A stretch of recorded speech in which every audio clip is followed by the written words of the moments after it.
Hello, and welcome back to I'll Watch What They're Watching, where we are curious and adamant about cinema. I am one of your hosts. I'm Kiri. And I'm Adam. And this week we are going to kind of do a little bit of a recap of August, let you kind of know, the good, the bad, and the ugly as far as August releases go. And then we will dive a little bit into what's coming up in September. Yeah, how was August in general for you, Kiri? Did you get out, see a lot of movies? Did you watch a lot at home? What's the lowdown? Yeah, I didn't see as much as I had wanted to be honest. August isn't over yet. As far as this time of recording, we still got a week, so I've still got time to catch up on some things. But I did watch some. I did watch a few things. There was one that just kind of did a one day only engagement that I saw, so it's no longer in theaters, I guess, but it was a Japanese anime film called The Boy and the Beast by Mamoru Hosoda. Saw that last Monday. Like I said, it was really a one night engagement thing, and we're a little different in that I live in a very urban. I basically live in Denver, and so there are 4, 5, 6 theaters all within like a good 20-25 minute drive from me. And I do not.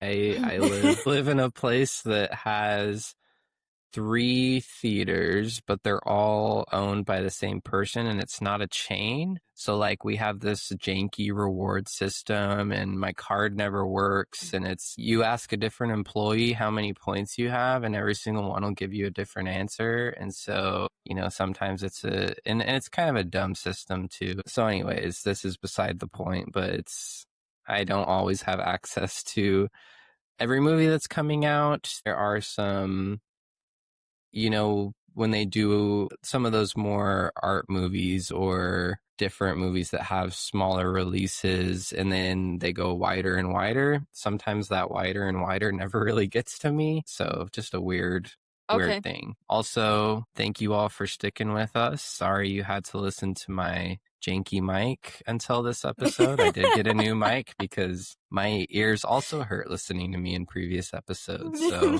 I'm back, new mic, new me, ready to go.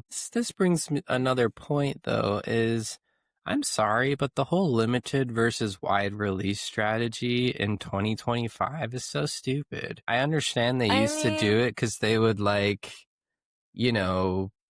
start it in LA or New York, and sometimes you have to travel around with the film to different theaters to be able to play it. But we live in 2025. You don't have to do that. Yeah, I think a lot of it just comes down to, what everything comes down to is money. And so, for example, if they release, because there are a bazillion people who live in Denver and the surrounding cities, they can, if there's hypothetically 12 theaters here, they can release it in 2. And enough people will go see it. So we'll talk about the English dub of this, but I got to see Ne Zha 2 in Mandarin back in February. Right. But it was not playing at every single theater. I had to go to the big IMAX AMC. So again, in the 4 theaters around me, only one was playing it because that one theater could get enough people in. And even then it wasn't packed. It was also me and 2 other white people, and the rest was Asian people because I love that. They were there to see. The English subtitles were for about 3 of us, and everyone else knew Mandarin. I love it. But that's just kind of the thing. That's kind of what it comes down to, I think, is just money. And I'm fortunate enough to be in a big enough city that I usually get those things. It's usually, again, very limited. Like Ne Zha 2, I saw probably when I saw it in Mandarin, I saw probably one of the last ones they were showing. Gotcha. Well, another really big movie, I think that came out this month on Netflix, we had Happy Gilmore 2. Yes, I have not seen Happy Gilmore 1. I think I have so long ago, I don't remember really anything that goes on. And maybe I didn't, and I just confused it with the dozen or so similar Adam Sandler movies that came out around that time. Right. I think I did see, though, that it set the new Nielsen record for minutes streamed. I don't know if that was did see that. monthly or premiere or whatever it was, but I thought that was interesting. Is that a type of movie you have to see in a theater, or is that okay to release on Netflix? And I think maybe that is more of a streaming movie than a Naja 2 or something else like Well, that. even So like they finally announced that Frankenstein was going to get a theatrical release. no It's gonna kidding, I be didn't hear it's gonna that. be small. It's not gonna be a massive wide release. I think it's only gonna be for like a weekend. But They're not coming to Yakima, you don't think? sorry. Yeah. So in May of this year is when the Tim Robinson movie Friendship came out, Oh and yeah. it was releasing where I am, but I went down a week early to Portland to go see it with my brother. And Nice. let me tell you, there's two things. Here's my take. My take is if you're seeing a horror movie or a comedy movie, you want your theater jam-packed, elbows to elbows, every Agreed. seat filled. If it's an action movie, like a Dune, I want to be the only person in there. Okay. So, I mean, just being together, and we'll talk a little bit about it in a second when we talk about weapons, but like when I saw Friendship, all of us just sitting in there laughing, one of the best theater experiences I've had in a long time. So, with that I being get said, that. yeah, I think that there's probably a good market of a lot of people would love to go see Happy Gilmore 2 together and have a lot of those laughs. I also think it's the type of That's movie true. to throw on when you have a bunch of friends over or family and laugh Mm-hmm. together. So there's different reasons and different trade-offs for each. But in general, I'm very pro theater and supportive. I mentioned Agreed. Dune because when I saw the first one, I'd read the books. I was very excited. And I was sitting next to some people that were talking and I had to shush them. I am a verbal shusher in theaters, so don't sit by me and talk. I will shush you. There was someone who had their phone out during Neja 2. They only had it out for a couple minutes, but I was in the process, because I'd seen it before just in Mandarin. I was in the process of getting out of my seat to go tell the AMC staff, hey, someone's using their phone. It's really freaking annoying. And they closed it just as I was starting to stand up, because I think my girlfriend looked over and could see me visibly agitated. I was annoyed. Yeah, I try to. It's something I even talked about in therapy once about how do I not care? How do I work through it? And I think sometimes I can, especially one of the best stories I have is when I was watching Killers of the Flower Moon, and a pretty serious movie, but it starts Mm-hmm. off with this like really elegant sort of shot of a teepee and this tribal dance and all this different things. And it's only me and one other family in the theater. And it's like this grandparents and their kids. And, I'm like, that's a good family experience and bonding and all this stuff. And I'm sure. But it Yeah. opens up with this shot, and the grandpa goes, wigwam. And just the whole movie is just talking about what's Yeah. going on the screen and reacting. And it drove me crazy. But that's the one that I was like, no, this is a special experience for this family. I don't know. I'm pro shushing. I'm pro telling people to act responsibly. One of the theaters that I really like up here is the Alamo Draft House, because they have little cards where you order food and you can actually just write like, hey, this person next to me won't shut up. Can you tell them? No kidding. That's pretty cool. Or like, this person next to me is using their phone. Like, you can leave a little card and post it, and they'll give them one warning, and if they keep going, they'll be escorted out of the theater, which again, I think in like a home environment, I love, little tidbits here and there, people having little fun facts behind the scenes stuff. I think that is fun to a degree, but I think especially in a theater setting, I'm like, need y'all to shut up. Yeah, I haven't had any egregious experiences, but people just gotta act up. Stop acting up. Yeah. We gotta bring back decorum into our public spaces. Agreed. Well, let's kind of dive into some of these. So I know you've seen some, I've seen some.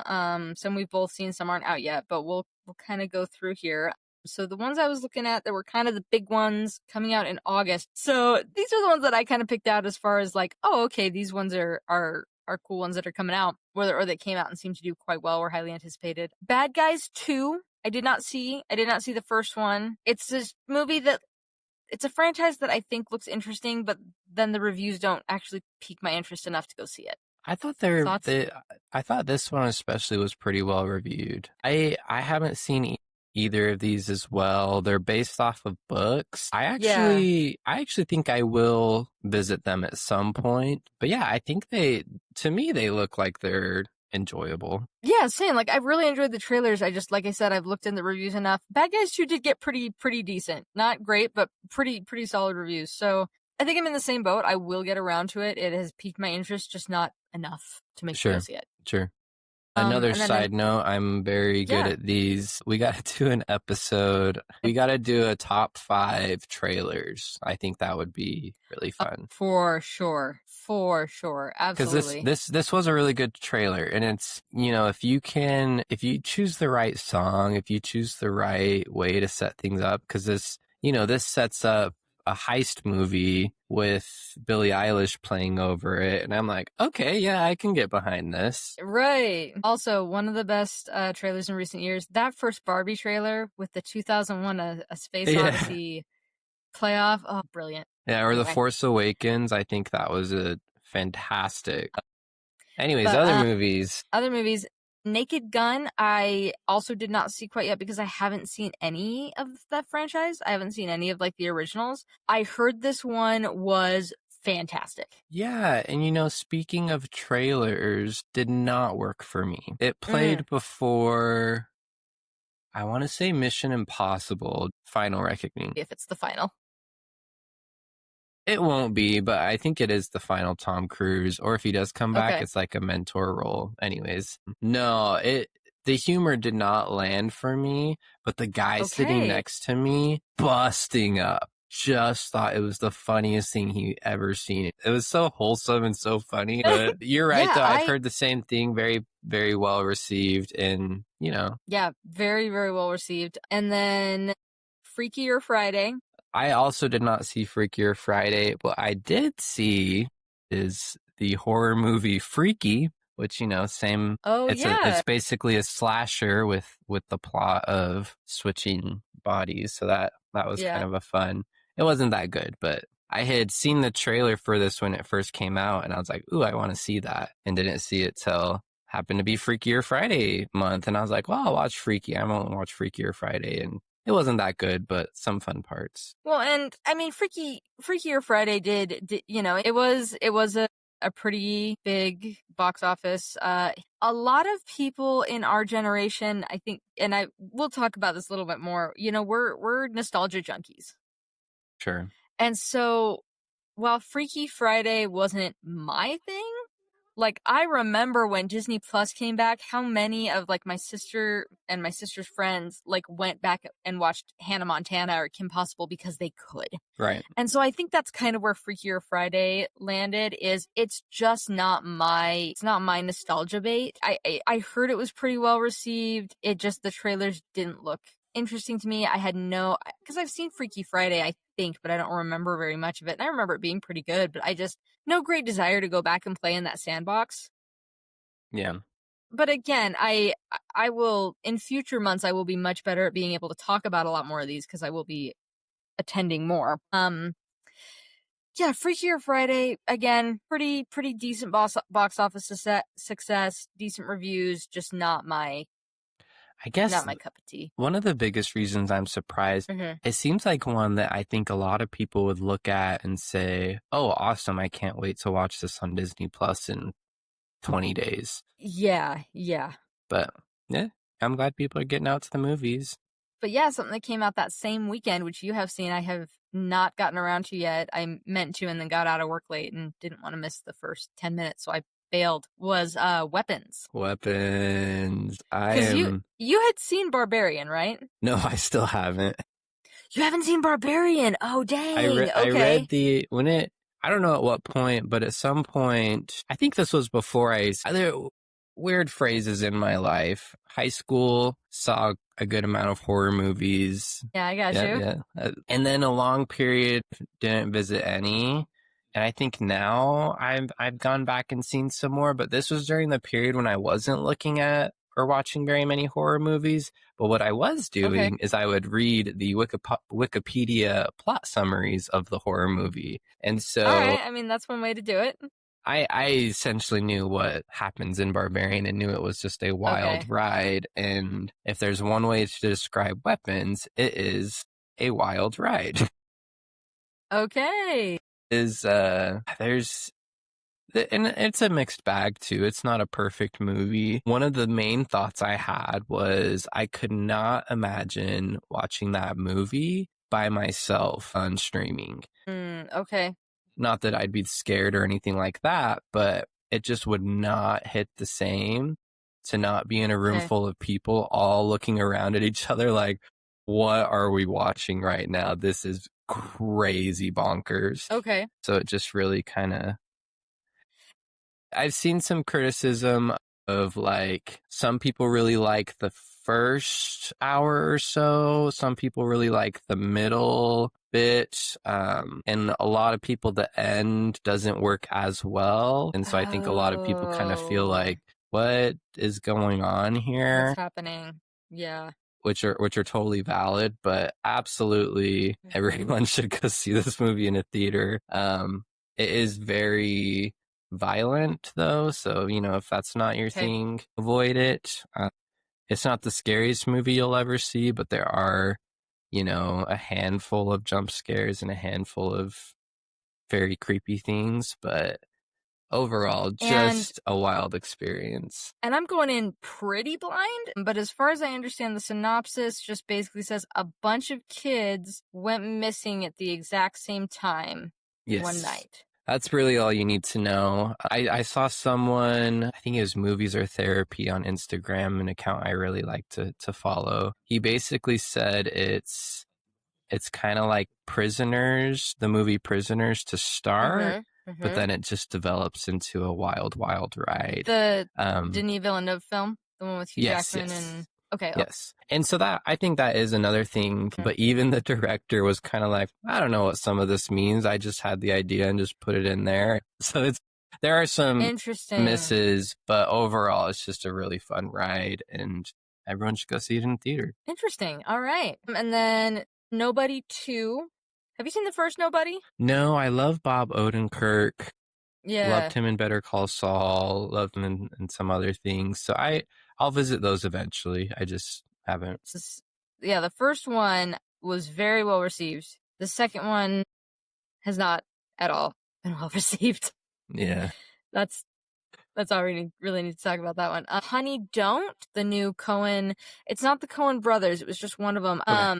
But yeah, Honey Don't, Ethan Coen, same kind of situation, was not overly well received. I've had a lot of friends see it. Rotten Tomatoes, it's only got a 45. Letterboxd, it's got a 2.5. Oof. Yeah, Metacritic, it's got a 48. Like, it's just not working, I guess. I was really excited about it. Margaret Qualley is kind of the new face. Aubrey Plaza is great. Chris Evans plays this like charismatic reverend. I was really, I heard lesbian storyline and I was like, I'm there. The premise on IMDb just says a dark comedy about small town private investigator Honey O'Donoghue who delves into a series of strange deaths tied to a mysterious church.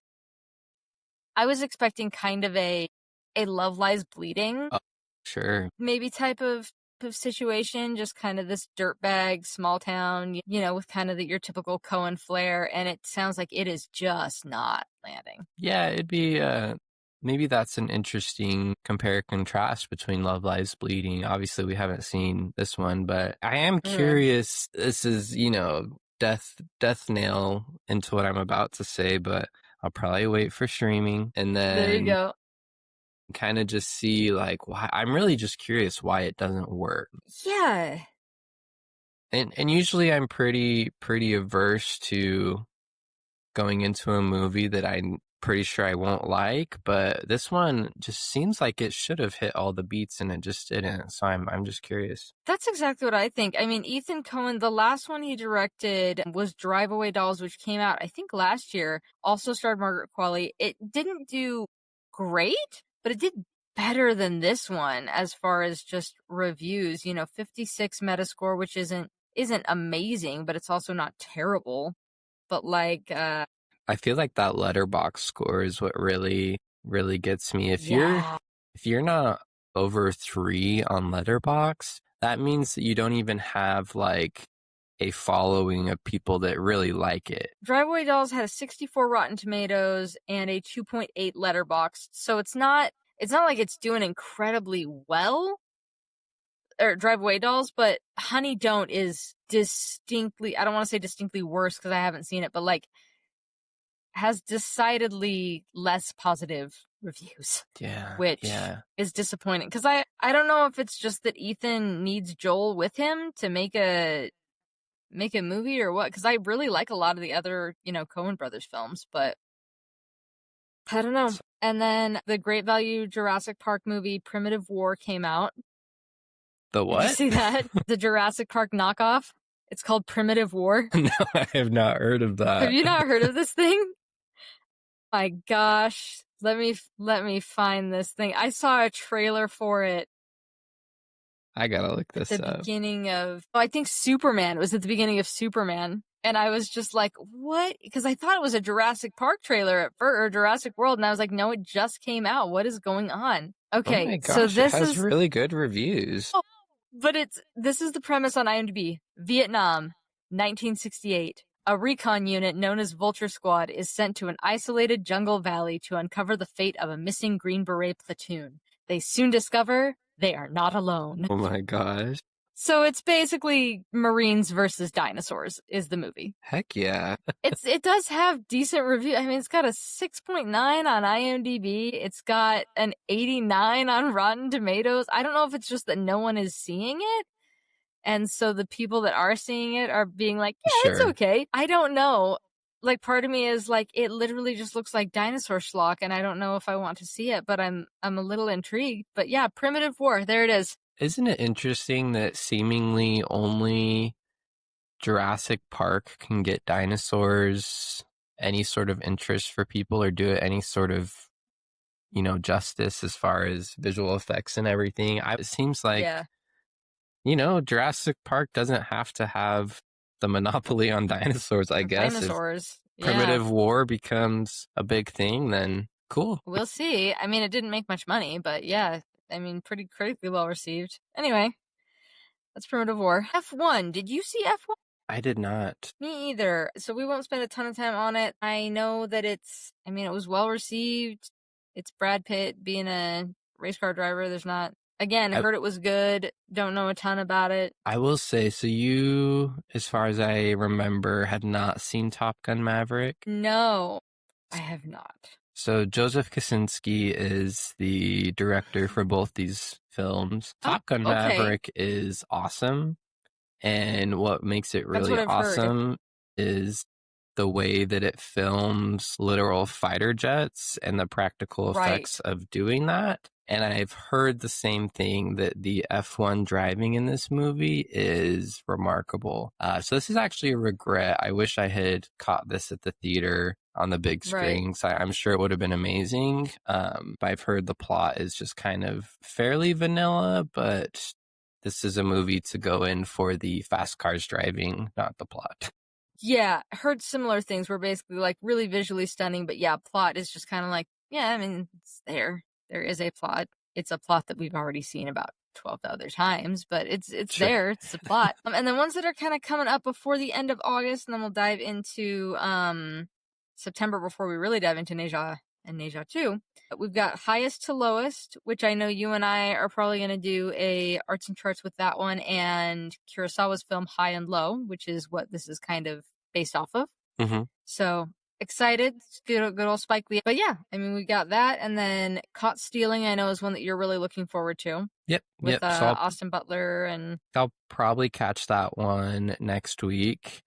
It's, as far as I remember, it is based off a book, but it's like Austin Butler is a professional baseball player and he gets involved in crime, something along those lines. So, caught stealing because baseball. Yeah. I mean, burned out ex-baseball player Hank Thompson unexpectedly finds himself embroiled in a dangerous struggle for survival amidst the criminal underbelly of 1990s New York City.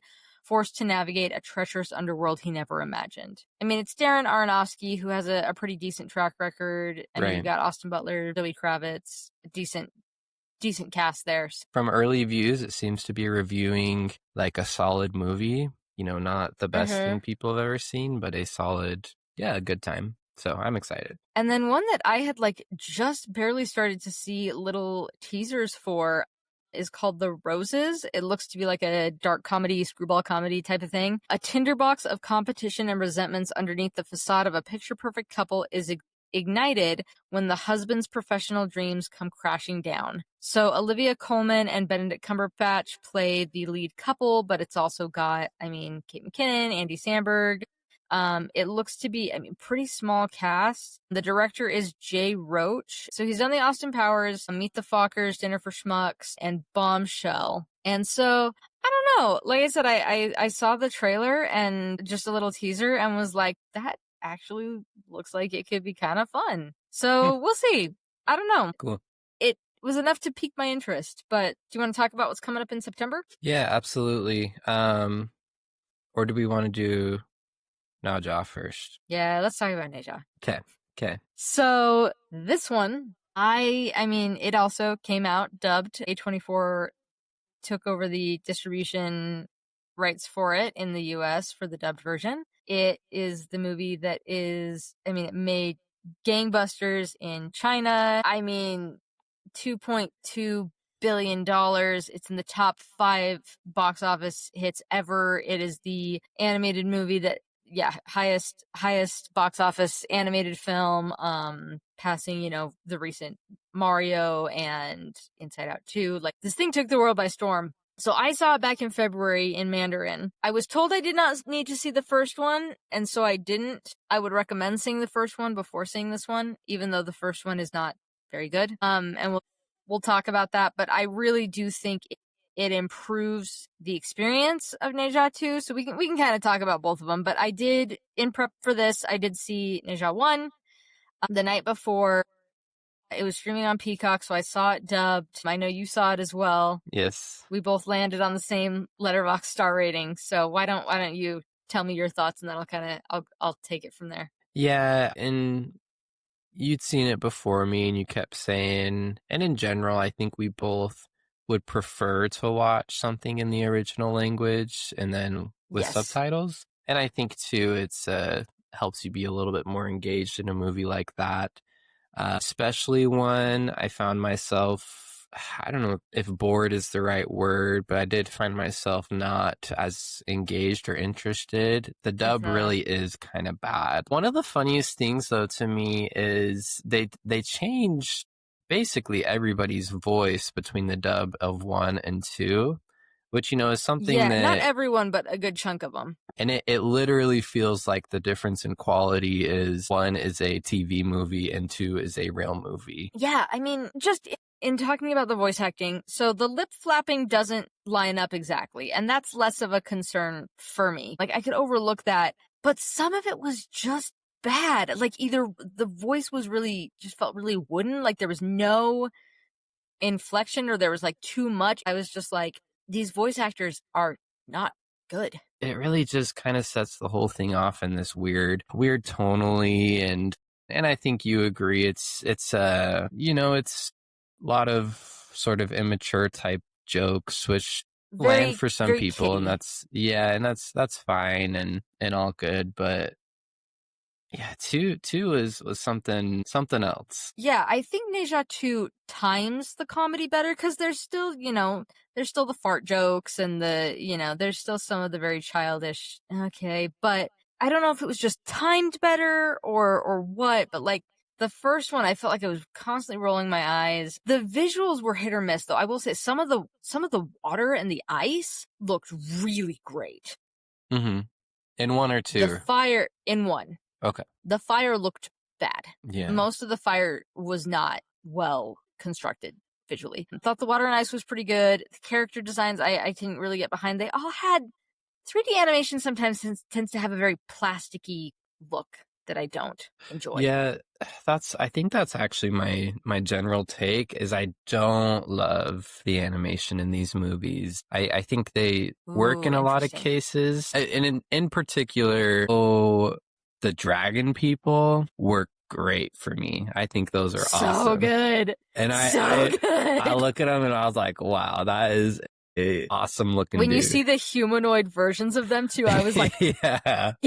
I was like, I can get behind this. But then they're paired with kind of the funny, regular looking. It's just weird because it's like Naja compared to everyone else, like doesn't fit in the same animation style. It's just his characters are a lot Him and different. I would say his master Tai Yi as well. Yeah, so he and Tai Yi are very, very almost jelly, like they move with this like elasticity almost. So that's kind of when I say the animation, those are the main, that's what I really mean is I don't love those aspects of it. Every fight scene is great, but those every fight scene slaps. Yeah, those part of it, that part of it is just a little bit.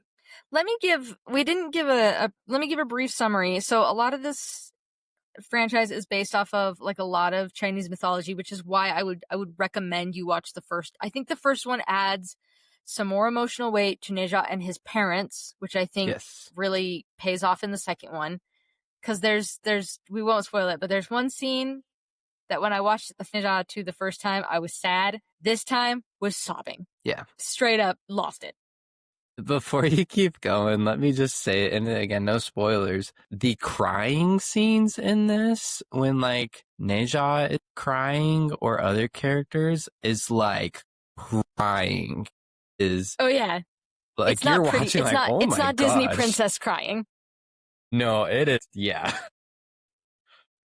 But so yeah, very, very steeped in Chinese mythology. So the first one is there's the spirit pearl. It breaks in two. You have the demon half of it, and what is Ao Bing's half? It might just be like the spirit half of the dragon half or something. Anyway, so Neja is a human that's basically infused with this demon power, and Ao Bing, his counterpart, is basically this dragon infused with the other part. And so the first one is all about how, because Neja is a demon, heaven is going to wreak this magical lightning bolt that's going to come and kill him in 3 years. So it's him growing up, his parents are trying to teach him how to be a good kid, and he's not having it because he's half a demon. He's just this child wreaking havoc. But it also shows like a gentler side to him. Like he just wants a friend. He doesn't want to be a kid, and he can't. And he eventually meets Ao Bing, and for the first time ever, he's like, "Oh, here's someone I can play this game with because I'm not going to hurt them because I'm so powerful. Like this is my friend. This is the first time I have a friend." Various events happen. There's some fight scenes. Blah, blah, blah. The lightning does come, and Ao Bing and Neja basically join forces to kind of push back the lightning. But in return, their souls are not destroyed, their bodies are. So that's how the first one ends. The second one literally picks up right where it left off, where they're reconstructing new magical bodies for these two characters.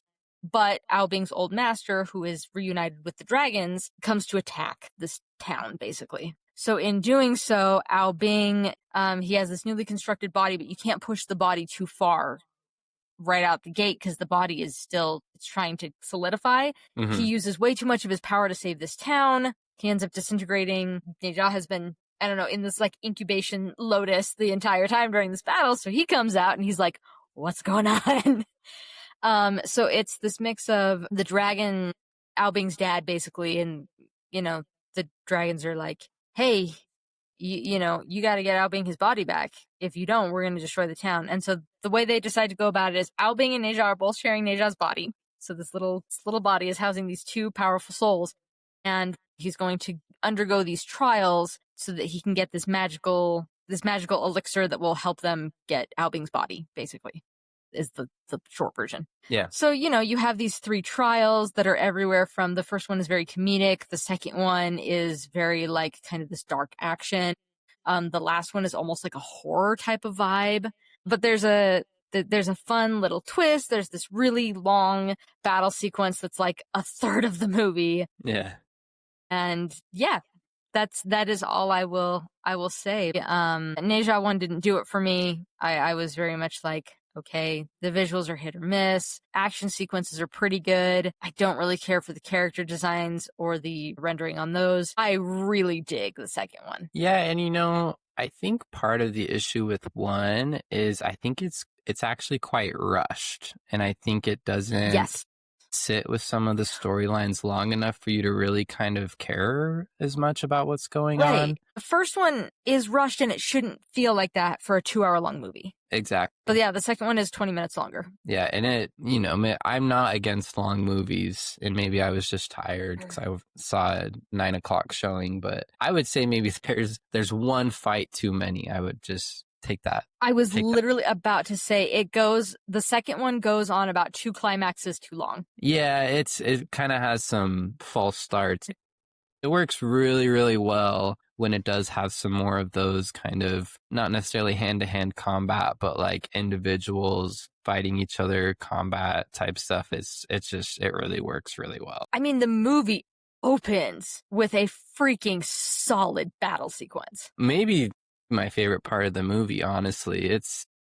And the creature designs is also my favorite part of the movie. You have these like lots of amphibians, but you have a shark that's walking on 2 legs fighting people. Mm-hmm. You have this octopus or mind flayer looking type guy. Yeah. You have these cool crab little dudes running around. All the creature designs for the demons are awesome. And I guess demons are having some sort of heyday right now. You have K-pop Demon Hunters too right now. That's really going crazy. It is an interesting thing, right? So this movie has made over $2 billion. Right. And the English dub opens this weekend. And from reports that I sent to Curie, it basically flopped as far as U.S. audience. And it was wide. It wasn't a limited release. It was a wide release. I can tell you my experience in the theater. It was in the big auditorium, which is your typical, a lot of seats in there, a couple hundred. And it was me and one other person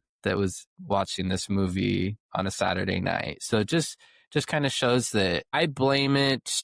I lean more towards, I think this episode will probably release before our episode on Sing Sing and Shawshank Redemption releases, which in that one, I give a rant on A24 as a studio and the way they distribute things. So I won't go into that here, but I think I lean more towards the marketing and the engagement was basically non-existent. And I think you lean more towards generally willingness as in our society as a whole to engage with foreign films, regardless of where you sit.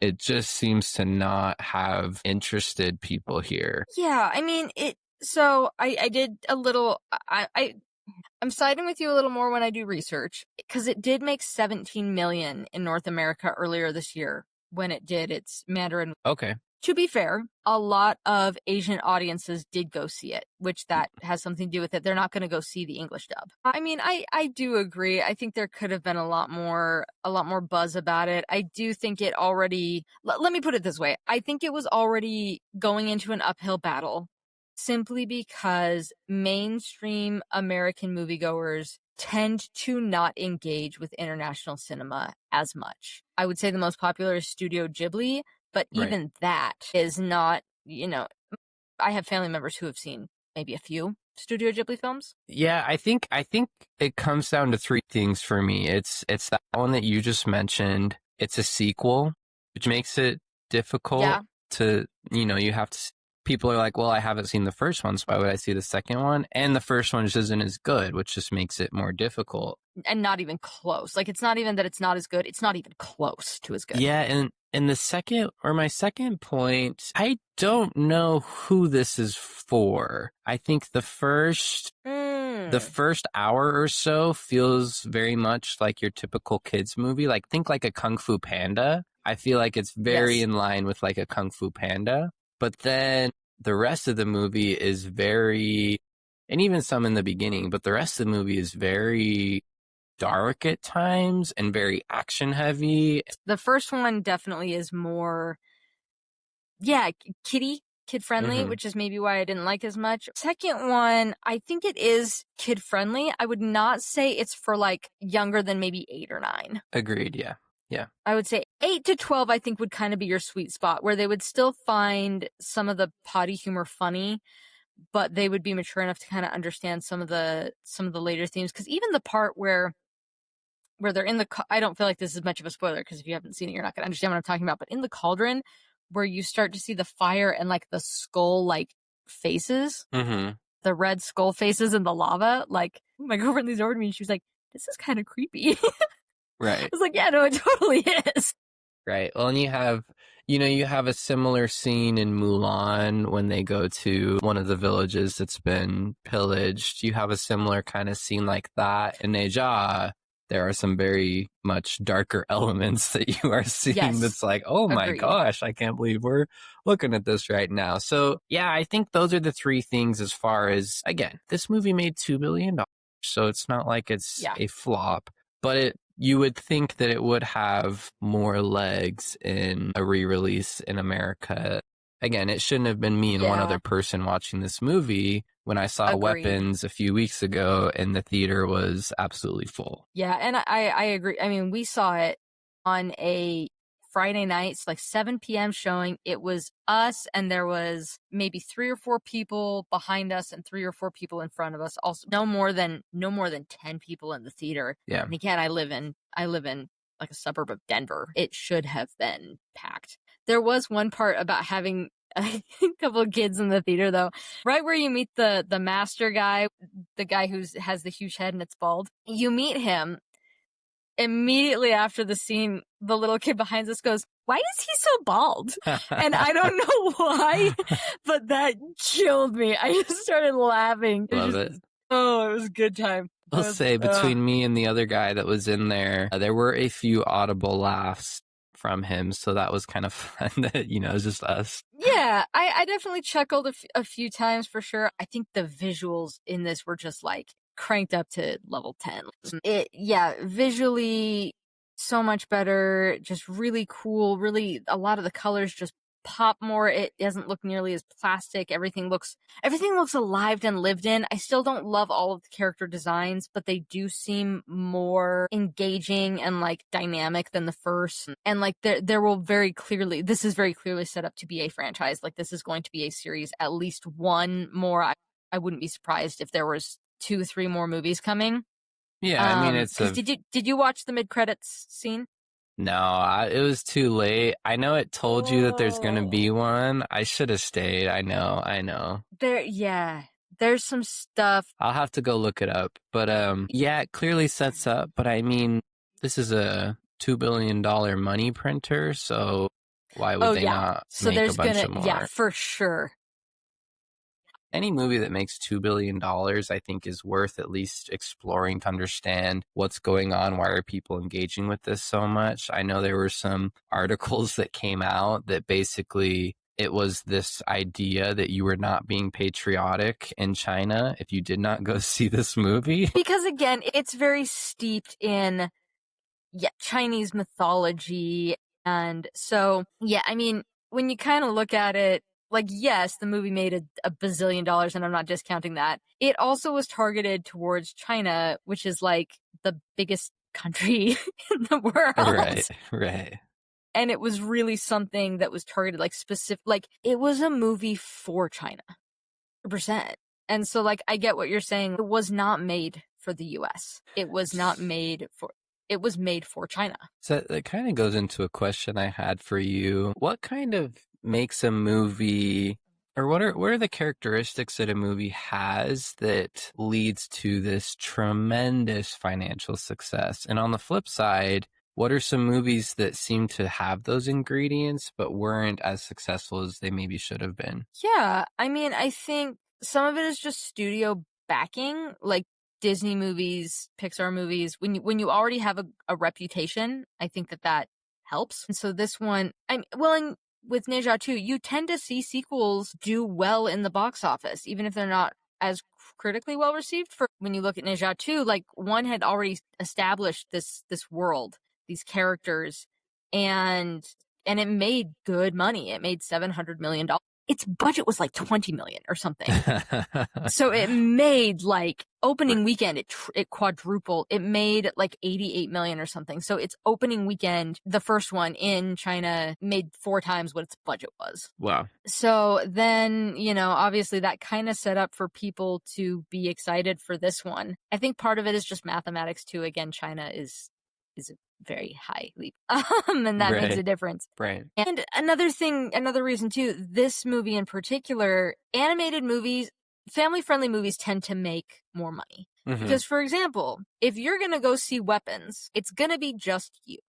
Right. When you're seeing Elio, Neja 2, whatever, a family-friendly movie, you're not only paying for your ticket, you're paying for yours and your 2 kids and your spouse. And you know what I mean? You're not buying 1 or 2 tickets, you're buying 4.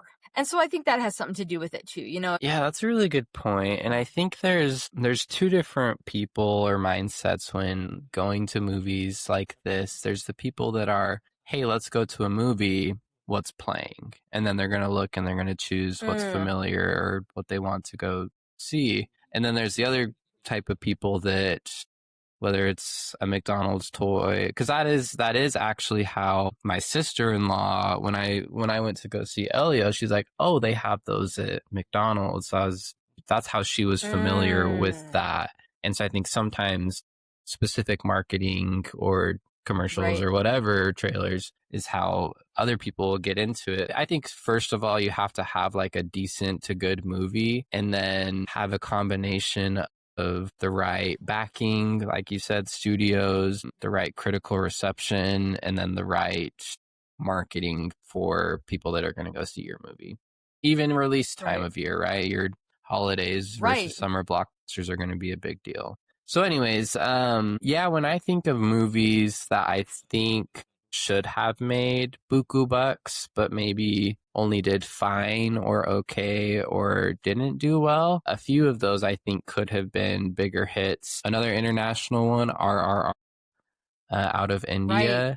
Pandemic is probably the main factor here, but I think that was one that kind of dipped into even America as a mainstream type thing. Not quite mainstream, but more mainstream than you typically expect. And I think with, again, a few of those factors, marketing or availability of going to the theaters, I think that one could have done really, really tremendously well. The other 2 I have, pandemic just kind of screwed a lot of things up. I don't know that if this one came out today, I think unless they changed some of the marketing or strategy behind it, it would need some additional help to be able to do it. But I think the Dungeons and Dragons movie that came out has the elements as far as a movie that I think could have been tremendously successful. Just kind of finding that right audience or that right marketing to kind of push it over the edge. And I think that one just appeals really well to a wide range of people. The one that came to mind when you were kind of naming films was Furiosa. Oh, sure. Which was a damn shame. Yeah. I don't know if it just came out too far after Fury Road. I don't know. I hate to be this person, but I don't know if it was a female star, so people didn't care. Sure. I don't know. I mean, my dad didn't go see it in theaters, and then he saw it while streaming and was like, this is awesome. And I was like, uh-huh. Yes, very much. You know when they could have used this kind of hype? Back when it was in theaters. Yeah. So, I don't know. I mean, because I don't think we'll ever get Mad Max Wasteland because Furiosa did as poorly as, it flopped. Yeah. So I don't entirely know. You have the backing of Australia, and George Miller's done some crazy things, so I wouldn't put it out of the question that Wasteland gets made, but you're absolutely right. It's like what ingredients were missing on Furiosa that didn't make it as popular. And I mean, I loved it. I had a great time with it. So. I did too. Yeah. I did too. Yeah, interesting question. I don't know if we had the exact right answer, everyone would just be making billion-dollar movies and, For sure. living life. Yep. All right. Well, should we move on to September releases, or do you have any last thoughts on yes. that job? Yeah. Let's see what's kind of piquing our interest in September. Right. So right off the bat, we have a new Conjuring movie. Have not seen any other Conjuring movies, but I'm sure people will love that. Yes. Second weekend, we have The Long Walk, which is a Stephen King book adaptation. Real quick, did you see that Hamilton is going to be playing in theaters? I did see that. Do you know what version it is? It's funny. Is it the version that released on Disney Plus? It's the one on Disney Plus. Okay. It's fun. We liked that one. I don't know that I'll catch it this time around, but that's kind of exciting. I'm sure there is a big market for people that will want to go see that. So if that's you, look out for it. So anyways, The Long Walk, as far as I understand, that is the plot. Is a group of boys go for a long walk and they like fall down dead after a while because they can't keep walking forever. So Mark Hamill's in it. I have some. Go for it. Go ahead. I have some friends who are very excited for it. Really? Yeah. Okay. Well, it's one of those ones that if it seems to be well received, I'll go check it out. But right now, it doesn't really pique my interest. Okay. That's fine. We have Downton Abbey, the grand finale. I'm not sure if I believe that, but they claim it's the grand finale. A Big, Bold, Beautiful Journey, which I think looks pretty intriguing. This is the one, if you've seen any trailers, it has Colin Farrell and Margot Robbie, and there's a door, and they like go into it and see moments from their life or something like that.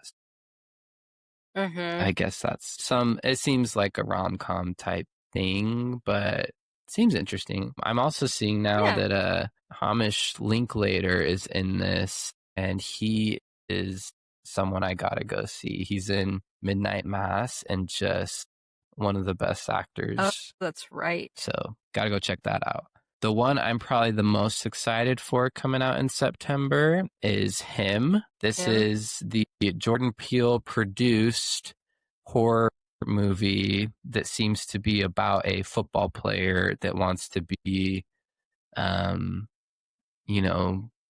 best of all time, and I think it actually specifically uses the goat imagery in it, but it seems to be some sort of Faustian deal with the devil, but then it also seems to have some crazy twist. So I don't know, I'm very excited for this, looking forward to that. We finally have One Battle After Another, which is the Paul Thomas Anderson with Leonardo DiCaprio that will likely be an awards player. So a lot of people looking forward to that. I'm lukewarm on it. I'll probably go check it out because it will be an awards contender, but nothing really excites me too much. I don't have too much experience with Paul Thomas Anderson, so maybe that's my issue. But there are some I like, some I don't. Yeah, so we'll see. And then this other one I'll mention, just because Oliver's been really into Gabby's Dollhouse recently. I guess there's a Gabby's Dollhouse, the movie, coming out end of the month. So perhaps I'll go check that out. There also are some really cool re-releases coming out, just fun re-release stuff coming out. Jaws is at the tail end of August. They're going to do Batman and Batman Returns, like pretty much back to back, same weekend. Sound of Music, Toy Story is coming back for re-release, Apollo 13. So they're doing a lot of, I will say this from the pandemic. I think the pandemic did kind of, because movie theaters had to stay open somehow, so they did a lot of like classic re-releases, and I think that has kind of sparked a bit of a market for that. Great, yeah. Which I think is exciting. Like Sarah and I are going to go see Jaws in IMAX, and like that's so cool. Jaws came out years before I was born, and so it's exciting to be able to, like, she loves Jaws, I love Jaws, we've both already seen it, but like we're going to be able to see like this big shark movie on a massive screen. Yeah. And like, that's really exciting. And like, I got to see, when Princess Mononoke got its 4K release, that was my first time seeing it. And that was probably my best theater experience ever. That's awesome. And so it's super, super fun seeing kind of these re-releases, and some I'm not as interested in, Hamilton, I'm like, okay. Toy Story, I don't know if I'll go see a re-release of that either. I've also very recently seen it. But like Apollo 13, I think that would be really cool to see on a very big screen. Sound of Music, I love the Sound of Music. That would be fun to go see that. Yeah, I don't know. I think that there's a lot of fun to the re-release. Yeah, no doubt. Campaign that movie theaters are doing. I agree. I think a lot of people want that and wish to do that. There's also probably 45 to 100 streaming movies coming out next month too that I didn't cover, so sorry. Right. You can go check those out if you want. To. I think in general though, and you'll find that I think a lot of times you hear people say there's no good movies coming out anymore or anything like that. We're here to tell you, and we're here to advocate that there's always great things out there and great gems, and we'll let you know, and we're excited at least to go see some things, so it should be a fun month, and yeah. I will say this, I do think that September is a slower month for movies. Sure. Because August is kind of still carrying some of that summer blockbuster weight behind it. September isn't, and October really likes to lean into some of the more horror things, and they're doing like a re-release of Casper, but there's also, October sometimes tends to have some pretty gnarly horror stuff, but things don't really pick back up until like November, December for awards season. Right. So, and even blockbusters like that, like we're getting Wicked and Avatar, Wicked in Thanksgiving time and Avatar Christmas time. So right, and then you're also getting Zootopia 2 coming out then. There's another SpongeBob movie. So there are things coming out, not only awards season, but kind of there are some heavy hitters also coming out in November and December. September is a little bit of a quieter month. We're going to do a segment at the beginning of every episode called What's in Theaters, where we will briefly recap what is currently in theaters, what's worth checking out, what's maybe worth skipping. Yeah, but we'll see what September brings. We've definitely got some movies we're anticipating and some August movies to catch up on. I think we've got a good few weeks ahead of us. For sure. Good times. Awesome. Well, next we did also, real quick, we are going to start a mini series type situation where Adam found out that I hadn't seen any Star Wars stuff since The Last Jedi, because I hate The Last Jedi with every fiber of my being. So next week, because it is the 5th, kind of it'll be the 5th week that we're recording in this month. So we're going a little, that's where we're kicking it off, is kind of on a odd number of days in a month. But we are going to go through many, many Star Wars things so that I can catch up on all of this hot garbage. There's so much. And some of this not so hot garbage. Yeah, no, I'm really excited. The first episode, go ahead. Yeah, as you're saying, first episode, we're going to revisit the entire sequel trilogy, which, spoiler, we will have some takes. As everyone does. I don't know that anyone really regards them well, but I think this series is just going to be fun, because I think it not only lets us talk about Star Wars, which at one point in both of our lives, we've been huge fans. Yes. I think it also gives a really, really good insight into so much about the state of the industry and why some things are the way they are, and why there are some issues and things, and how the good things do come out. So it'll be a fun series. But yeah, that first one will be a lot of, if you like the sequel trilogy, maybe avoid it unless you're really good at taking criticism and moving forward and not being mad at us. I don't want you to be mad at me, but yeah, we don't like a lot of it. I will have I think even between ourselves, we're gonna have some fighting words, but it should be a good time. Oh, I agree. It should be a good time. Yeah, no, it's going to be really interesting. So we're kicking off with the sequel trilogy. We will, I'm going to be making my way through The Mandalorian, A Book of Boba Fett, Acolyte, Andor, Clone Wars, all Ahsoka, Obi-Wan, all of the things that I have missed because The Last Jedi was such trash. So yeah, we'll be kicking off next week with we'll be talking about the sequel trilogy of Star Wars. And I don't think we will have many positive things to say. Yeah, so that's where we're heading in next week. And I guess with that, we will wrap it up. Well, thanks, everybody. Check you next time. Bye.